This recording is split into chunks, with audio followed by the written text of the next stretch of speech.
ની અંદર પણ 285 થી 290ના ટાર્ગેટ માટે ખરીદી કરીને ચાલી શકો છો। તો આપણે મેટર્સની વાત કરી અને હવે આપણે ક્રૂડની પણ વાત કરી લઈએ, કારણ કે ક્રૂડમાં આપણે જોયું છે કે ગઈકાલે ખૂબ સારી રિકવરી આવતી આપણને દેખાય છે।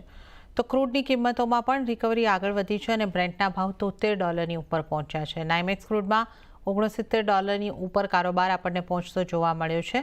તો નોર્વેની ઓઇલ ફિલ્ડમાં ઉત્પાદન અટક્યું છે અને સાથે જ યુએસમાં ઓઇલ પ્રોડક્શન રેકોર્ડ સ્તરની નજીક પહોંચ્યું હોવાથી ક્રૂડને સપોર્ટ મળી રહ્યો છે।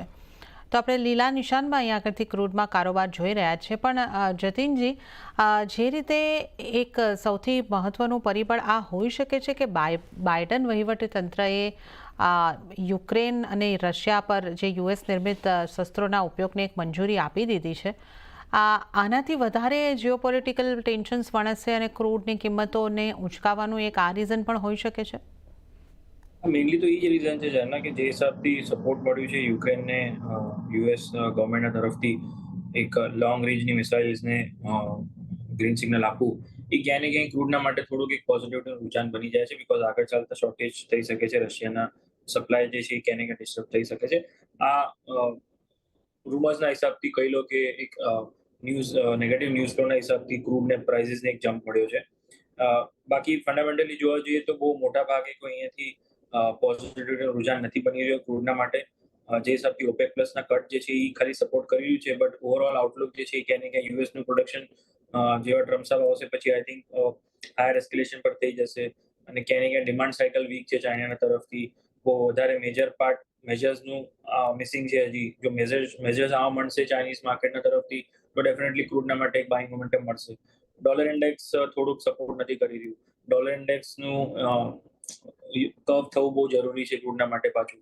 સો લિમિટેડ અપસાઇડના માટે થઈને બાઇંગ જે છે એ મને દેખાઈ રહી છે। 6000 પાસે એક સ્ટ્રોંગ હર્ડલ જરૂર છે અને 5700 પાસે એક સ્ટ્રોંગ સપોર્ટ છે। 6000ના ટાર્ગેટ માટે થઈને બાય કરવો તો કરીને ચાલે। શોર્ટ ટર્મના હિસાબે આ ટ્રેડ રહેશે, બહુ વધારે મોટા ભાગે આના ટ્રેડ ના લેવો અને 5700ના નીચે સ્ટોપ લોસ રાખીને 5800, 5800, 50ના વચ્ચે બાય કરીને ચાલે। ઓકે, તો શોર્ટ ટર્મ માટે ક્રૂડમાં પણ ખરીદારી કરીને ચાલવાની સલાહ જ અહીં આગળથી બનતી દેખાઈ રહી છે। જણાવેલા સ્ટોપ લોસનું ખાસ ધ્યાન તમારે રાખવાનું રહેશે। પણ નેચરલ ગેસ પર પણ આપણે ઝડપથી નજર કરી લઈએ તો શરૂઆતી કારોબારમાં નેચરલ ગેસની કિંમતોમાં 0.5% જેવી મજબૂતી આવતી દેખાઈ અને 249ના સ્તરની આસપાસ કારોબાર જોવા મળી રહ્યો છે। આ નેચરલ ગેસ પર આપની કઈ રીતની સલાહ રહેશે જતીનજી? ઝના I think last couple of વીક્સમાં આપણે વ્યૂ પોઈન્ટ આપેલો કે પોઝિટિવ આઉટલુક પકડીને ચાલુ આના અંદર બાઇંગ મોમેન્ટમ લાગી રહ્યું છે અને બીજા બધા કમોડિટીઝ મેં એ પણ કીધું હતું કે નેગેટિવ ચાલી રહી છે તો નેચરલ ગેસના અંદર ઓપોર્ચ્યુનિટી સારી બની ગઈ છે। સો આઈ થિંક ટાર્ગેટ્સ પણ આવી ચૂક્યા છે, બટ હજી પણ માર્કેટ જે છે થોડુંક બુલિશ મને લાગી રહ્યું છે। બાઇંગ ઓન ડિપ્સનું રૂઝાન હજી અહીંયા પણ બનેલું છે અને 245, 246 એક ઇમ્પોર્ટન્ટ સપોર્ટ ઝોન બનેલો છે હવે અને 240ના નીચે જ્યાં સુધી ટ્રેડ નથી કરતું ત્યાં સુધી આ પોઝિટિવિટીનો ટ્રેન્ડ જે છે ચાલી શકે છે। હાયર સાઇડ પર 255 થી 260 સુધીના ટાર્ગેટ રાખવા, 246ના આજુબાજુ જેટલું બાય કરશો એટલું સારું અને 240ના નીચે તમારો સ્ટોપ લોસ રાખવાનો। ઓકે, તો ખરીદારી તરફ રહેવાની સલાહ જ નેચરલ ગેસમાં પણ બનતી દેખાઈ રહી છે। અને ત્યારે જ જતીનજી